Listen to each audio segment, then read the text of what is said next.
ሰላም ጤና ይስጥልን ውድ የቻናላችን ተከታታዮች የፕሮግራማችን ቤተሰቦች፣ ይህ አብዲራዋ ቲዩብ ነው። ፕሮግራማችንን ላይክ በማድረግ እንድትጀምሩ። ላይክ ስታደርጉ የዚህም ፕሮግራም ተደራሽነት ተደማጭነት ከፍ ስለሚያደርግ ላይካችሁ ይጠቅመናል። ላይክ እያደረጋችሁ ፕሮግራማችንን እንድታደምጡ፣ አዲስ ከሆናችሁ ቻናላችንን ዛሬ ለከፈታችሁ ሰብስክራይብ በማድረግ የደወል ምልክቷን ተጭናችሁ ቻናላችንን እንድትቀላቀሉ በአክብሮት እየጋበዝን ይህንን ፕሮግራም ከሀገር ውጭ የምታደምጡ የቻናላችን ተከታታዮች ድጋፋችሁን በሱፐር ስቲከር፣ ሱፐር ቻት፣ ሱፐር ታንክስ ድጋፍ እንድታደርጉ የአክብሮት ግብዣችን ነው። ማንቸስተር ሲቲ የመጀመሪያ የዚህ የዝውውር መስኮት የዝውውር ሂደቱን አጠናቋል። በ116 ሚሊዮን ፓውንድ አጠቃላይ ፓኬጅ የኖቲንግሃም ፎረስቱን ኤሊየት አንደርሰንን የግሉ ማድረጉን አሳውቋል። በግል ተስማምተው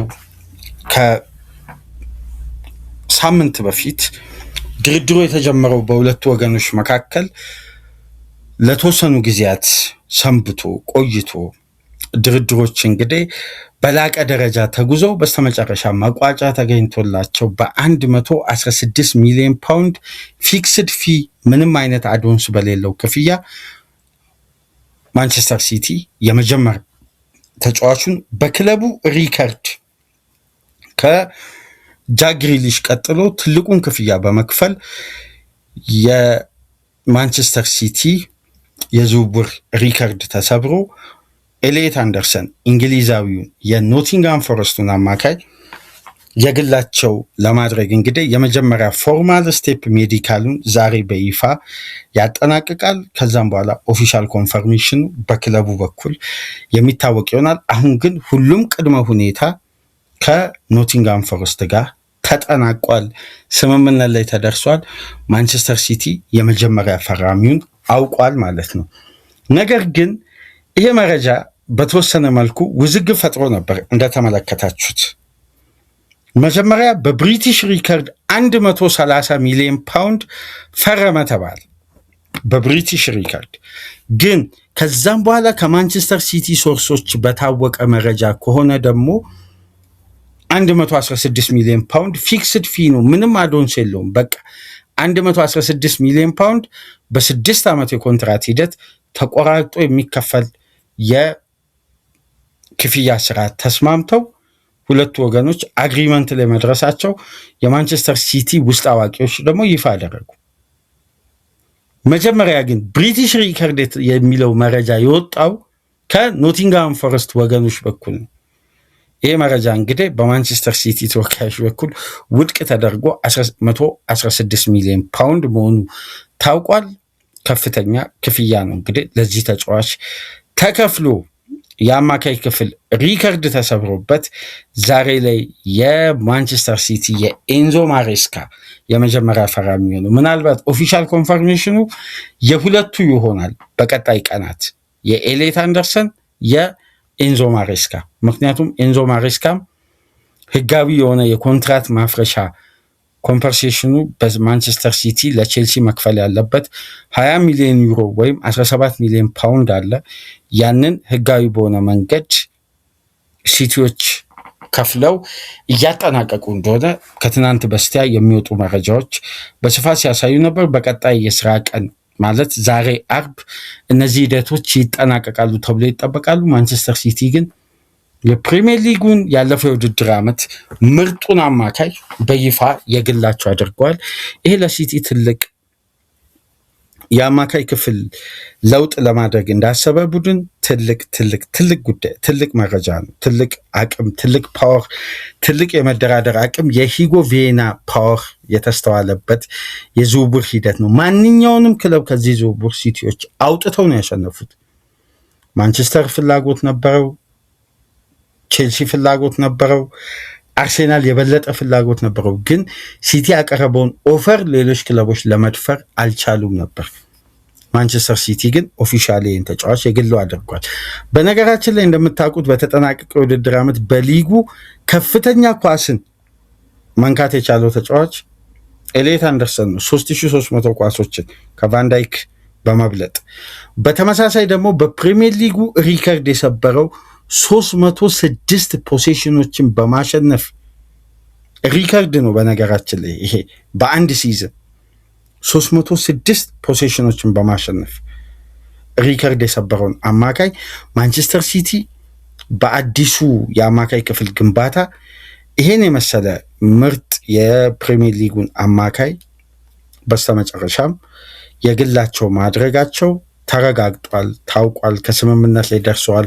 ሁለቱ ወገኖች የወረቀት ስራቸውን ኦፊሻል ዶኩመንቶችን ፎርማል ስቴፖችን አጠናቋል። በቀጣይ እንግዲህ ክለቡ ህጋዊ የሜዲካል ስርዓቱን እዛው አሜሪካ የሲቲ ስታፎች ከትናንት ወዲያ ምሽት ዲሉ ውስጥ ለውስጥ የመጠናቀቅ ስቴጁ ላይ በደረሰበት ሰዓት ፍላይት አድርገው ትናንትና እንግዲህ ሁሉንም ቅድመ ሁኔታ አሜሪካ ላይ አዘጋጅተው ከእዛው በሚገኝበት የእንግሊዝ ካምፕ አቅራቢያ ሜዲካሉን ያጠናቅቃል። ተጫዋቹ ኦፊሻሊ የማንቸስተር ሲቲ ንብረት መሆኑን ዛሬ በስራ ቀን ወይም ቅዳሜና እሁድ የሚረጋገጥ ይሆናል፣ ይፋ ይሆናል። ይሄ ለማንቸስተር ሲቲ ትልቅ ዲል ነው ማጠናቀቅ የቻሉት።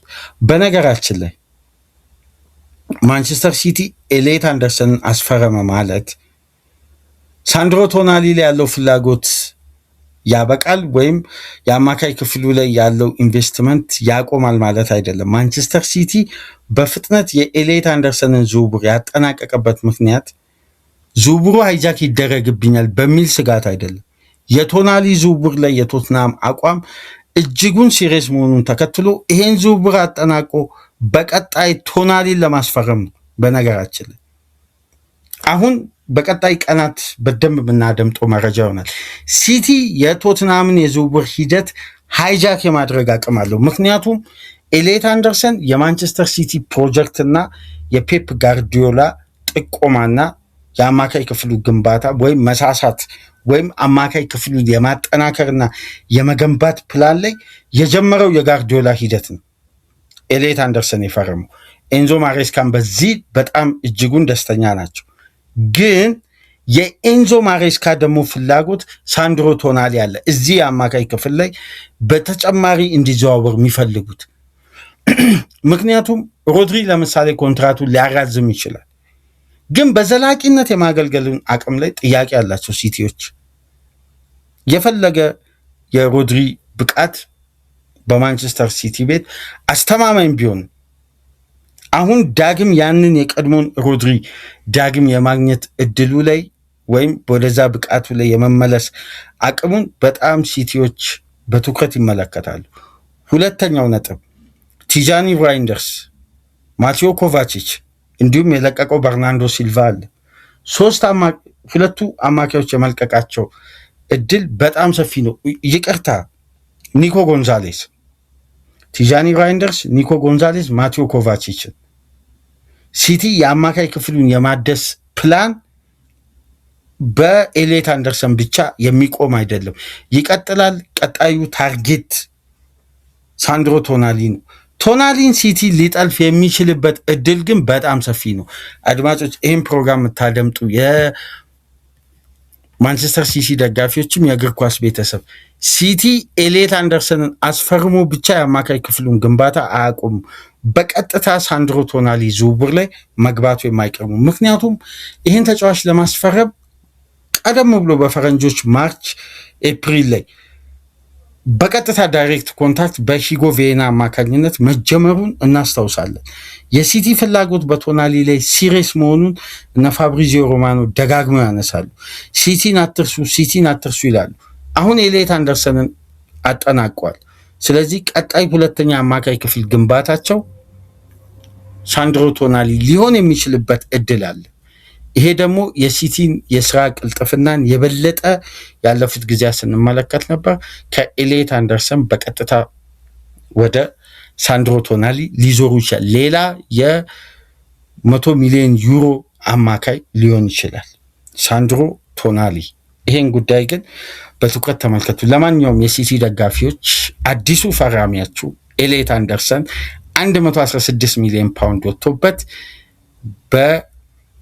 ብሪቲሽ ተጫዋቾች ሪከርድ ክፍያን ወደ ማንቸስተር ሲቲ ለመቀላቀል የተስማሙ።